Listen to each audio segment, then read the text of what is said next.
हम पढ़ रहे हैं आज रेजिस्टिविटी, इसको रो से बताते हैं। आर प्रोपोर्शनल टू एल, जैसे जैसे लेंथ बढ़ती जाती है वायर का रेजिस्टेंस बढ़ता जाता है। और आर प्रोपोर्शनल टू 1/a, अगर वायर मोटा है, थिक है, एरिया ज़्यादा है तो उसका रेजिस्टेंस कम हो जाता है। एरिया मतलब वायर की मोटाई, थिकनेस। और अगर एरिया कम है मतलब वायर वायर पतला है तो रेजिस्टेंस ज़्यादा होता है। इन दोनों इक्वेशन को साथ में लिखा तो आ गया आर प्रोपोर्शनल टू L/A। जैसे ये प्रोपोर्शनल का साइन जाएगा यहाँ एक कांस्टेंट आएगा, कांस्टेंट को बोलते हैं रो, मतलब रेजिस्टिविटी। अब इसकी निकाल लेते हैं अपन यूनिट, रेजिस्टिविटी की यूनिट। तो रेजिस्टिविटी का फार्मूला हो गया RA/L, ए को यहाँ ले गए, एल को यहाँ लाए।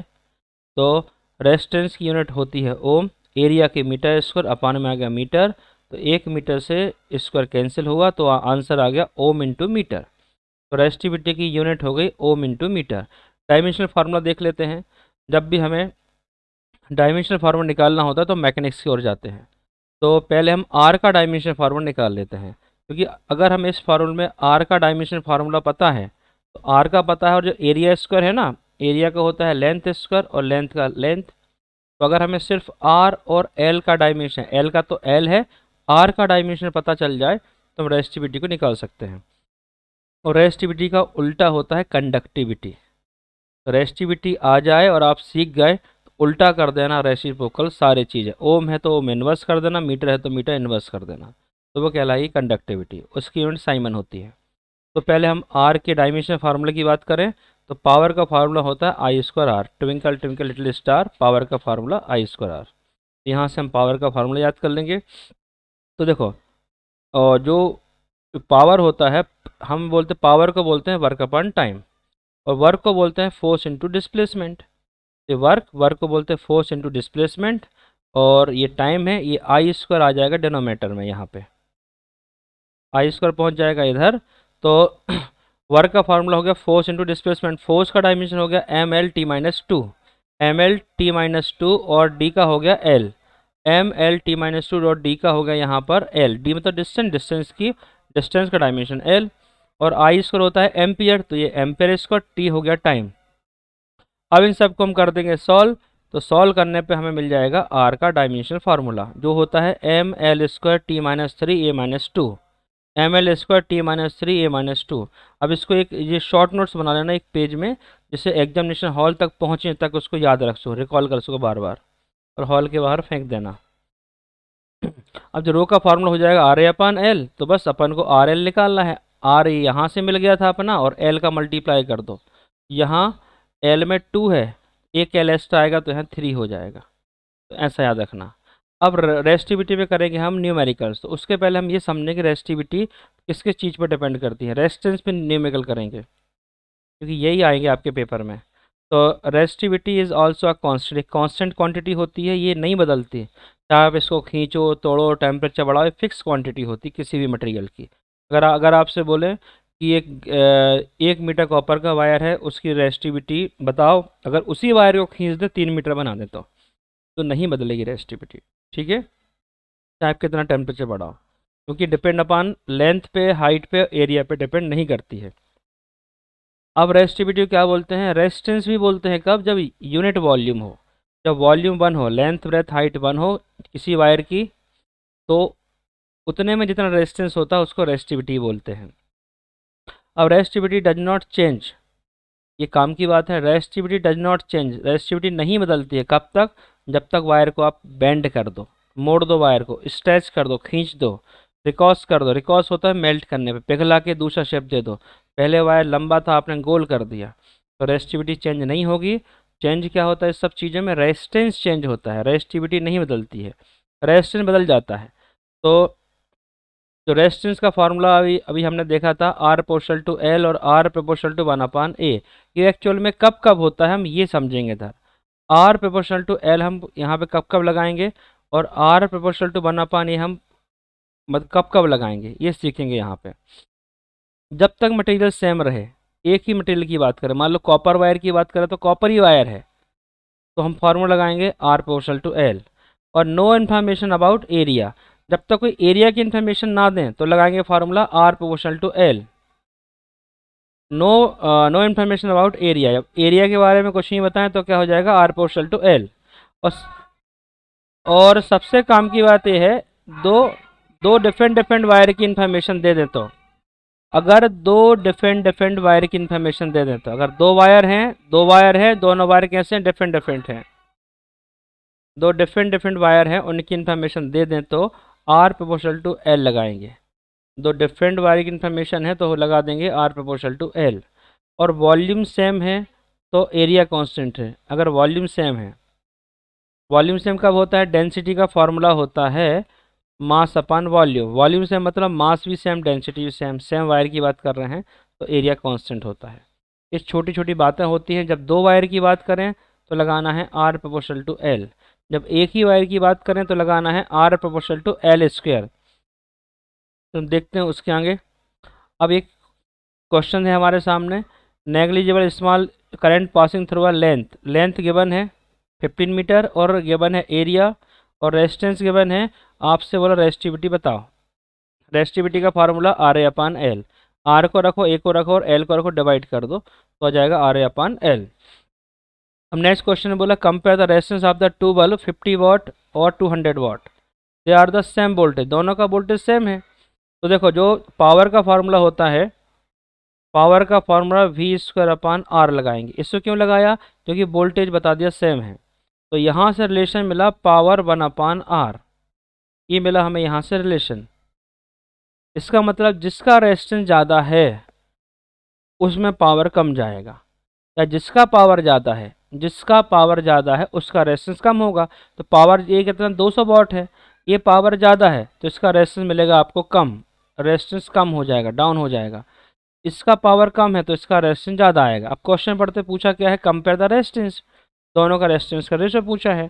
तो फार्मूला P1 अपान P2 और उल्टा रिलेशन है तो R2 अपान R1।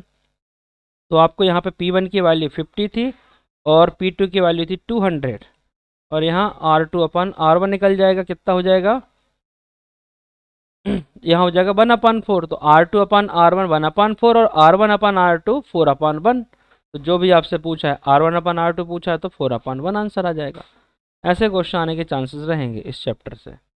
अब इस क्वेश्चन में फिर क्या पूछा है, specific resistance of the material 100 metre micro ohm. ये माइक्रो ओम, माइक्रो मतलब होता है 10 की पावर -6, माइक्रो मतलब होता है 10 की पावर -6, माइक्रो, माइक्रो को बोलते हैं पिको, इसका होता है 10 की पावर -12 और नैनो होता है 10 टू दी पावर -9। अगर हम एंगस्ट्रॉम की बात करें तो होता है 10 की पावर -10 मीटर। तो ये छोटे छोटे सिंबल के मतलब है। और अगर कहीं लिखा है मिली, जैसे बोल दिया 1 मिलीमीटर, तो मिली को बोलते हैं 10 की पावर -3। और कहीं लिखा है किलो, किलो होता है 10 की पावर +3। छोटी बातें जो आपसे बनना चाहिए। तो इसमें सारी इन्फॉर्मेशन दी है और इसमें रेडियस की वैल्यू दी है। रेडियस दिया है 0.02, हालांकि अगर अगर इसमें डायमीटर दिया होता तो दे देता 0.04 सेंटीमीटर। डायमीटर उसको हाफ करेंगे तो मिल जाएगा रेडियस। और वायर का शेप सर्कुलर होता है, एरिया आ जाएगा =πr²। तो ये एरिया में यूज करेंगे, यहाँ एरिया की जगह लिख देंगे πr², ये एरिया की जगह लिख देंगे πr², इसकी जगह पे। तो बस आपको लेंथ निकालनी है, रेजिस्टेंस पता है, रेजिस्टिविटी पता है और आपको एरिया मिल जाएगा यहाँ से πr²। ये वैल्यू पुट कर दोगे तो आंसर मिल जाएगा। उसका नेक्स्ट क्वेश्चन जो R proportional to L square पे है वेस्ट। तो पहले हम यहाँ ये समझेंगे कि फार्मूला यूज कहाँ होगा। तो देखो पहले R proportional to L square या R proportional to 1/a square लगता कहाँ है, जहाँ मास कांस्टेंट हो, जहाँ मास कांस्टेंट हो। Question for the resistance of the wire 4 metre stretch double its length, उसी वायर को स्ट्रेच कर दिया तो मास तो कांस्टेंट है, मास थोड़ी ना चेंज हो रहा है भाई। जो पहले मोटा था अब थोड़ा लंबा हो जाएगा खींचने पे, तो मोटाई कम हुई मतलब लंबाई कम हुई, मतलब मोटाई कम हुई तो लंबाई बढ़ गई, तो मास तो कांस्टेंट है, मास कांस्टेंट है। और नो इन्फॉर्मेशन अबाउट लेंथ, जब लेंथ की इन्फॉर्मेशन नहीं देना तो ये एरिया वाला टर्म लगा देना, आर प्रोपोर्शनल टू 1/a² लगा देना, ठीक है, आर प्रोपोर्शनल टू 1/a² लगा देना। उसके बाद क्या है, जब सेम मटेरियल हो, अगर मटेरियल सेम है और सेम वॉल्यूम है तो भी इसी फार्मूले को लगाएंगे। कुछ टर्म्स इनको याद करना है, रिकॉल करना है। और जब वायर को स्ट्रेच करें, वायर को मेल्ट करें, रिकॉस करें, स्ट्रेच करें, मेल्ट करें, क्या और क्या करें, रिकॉस करें, तो R proportional to L square ही लगेगा। और जब सिर्फ एक ही वायर की बात करें, जब एक वायर की बात करें, वायर सिर्फ कितना है, एक ही वायर की बात हो रही है, तो the resistance of the wire, एक ही वायर बोला है, एक ही वायर बोला है, तो R proportional to L square. इसका मतलब क्या है, ये हो जाएगा R1/R2 L1/L2 का होल स्क्वायर। इस कंसेप्ट को लगाएंगे। अब क्या बोल रहा, वायर को स्ट्रेच करके क्या कर दिया, डबल कर दिया, मतलब L1 पहले L थी और डबल कर दिया, तो जो L2 आएगी वो हो जाएगी 2L। तो बस L1 की जगह रख देना आपको L, L2 की जगह रख देना 2L, L से L कैंसिल हो जाएंगे, 1/2 का स्क्वायर हो जाएगा 1/4। इसको मैं सॉल्व करके बता रहा हूँ आपको।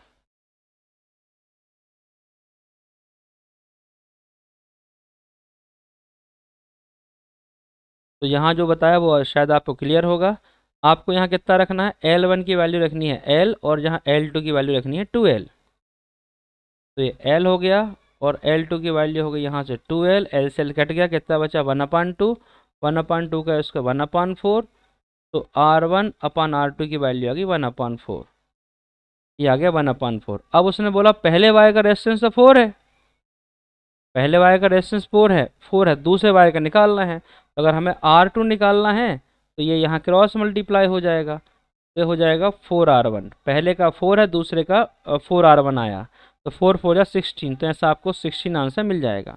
आपको कंसंट्रेट कहाँ करना है, R proportional to L square वाले फार्मूले पे। बस कब, जब एक ही वायर बोला जाए, वायर को स्ट्रेच किया जाए, वायर को रिकॉस किया जाए, मेल्ट किया जाए, और वायर एक ही हो, सेम वॉल्यूम हो, तो हम इसी फार्मूले को लगाएंगे। अब इस क्वेश्चन में क्या बोला, टू वायर पढ़ना। आप टू वायर पढ़ा तो क्या लगेगा फार्मूला, R प्रोपोर्शनल टू ए या R प्रोपोर्शनल टू एल। जब दो वायर है ना, दो वायर में सिर्फ यही फार्मूला यूज होगा, कौन सा, R प्रोपोर्शनल टू एल या R proportional to A, R proportional to 1/A। अब ए यहाँ क्यों यूज हो रहा है, क्योंकि उसने लेंथ के बारे में बताया नहीं होगा कुछ, या लेंथ सेम बोल दिया होगा, सेम मेटल या सेम होगा, मटेरियल होगा, इक्वल लेंथ, लेंथ के बारे में बोल दिया, इक्वल लेंथ है तो वो कैंसिल आउट हो गए, और एरिया में रिलेशन दिया है। और एक ही वायर की इन्फॉर्मेशन हो तो R proportional to L square, और चेंज इन अदर शेप में चेंज हो रहा है तो R proportional to L square. तो इसी की थ्योरी यहाँ पे लिखी हुई है।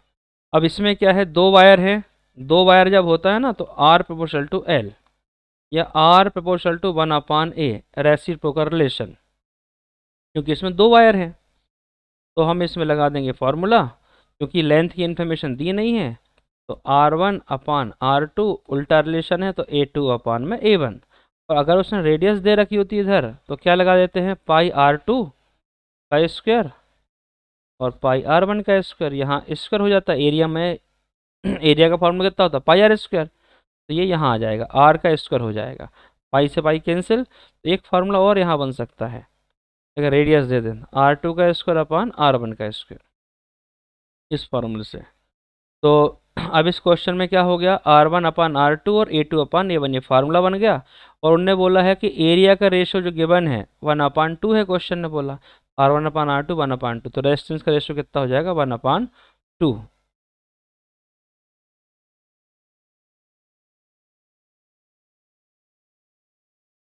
तो क्वेश्चन ने पूछा क्या, हम एक बार फिर से क्वेश्चन को रीड कर लेते हैं। क्वेश्चन ने पूछा रेशियो ऑफ दी करंट बताओ, करंट का रेशियो बताओ, तो निकाल देते करंट। तो करंट का फार्मूला कितना होता है, V = IR, V = IR, एक ही फार्मूला पता है, तो करंट का फार्मूला हो जाएगा V/R। पूछा है करंट का रेशो, तो अगर हम यहाँ I1 निकालते हैं तो वोल्टेज तो सेम रहेगा, तो यहाँ पे हो जाएगा R1, मतलब I और R1 में रेसिप्रोकल रिलेशन है। यहाँ लिखते हैं हम I1/I2, यहाँ लिखते हैं I1/I2, तो यहाँ हो जाएगा R2/R1। R2/R1 कितना है, 2:1, तो यहाँ पे करंट आ जाएगा 2:1। इतना सिंपल क्वेश्चन। V = IR लगा दिया, दो वायर बोला है तो R प्रोपोर्शनल टू L लगा दिया, एक ही वायर बोले तो आर प्रोपोर्शनल टू हो जाएगा एल का स्क्वायर। तो ये इस टाइप से क्वेश्चन हो गया।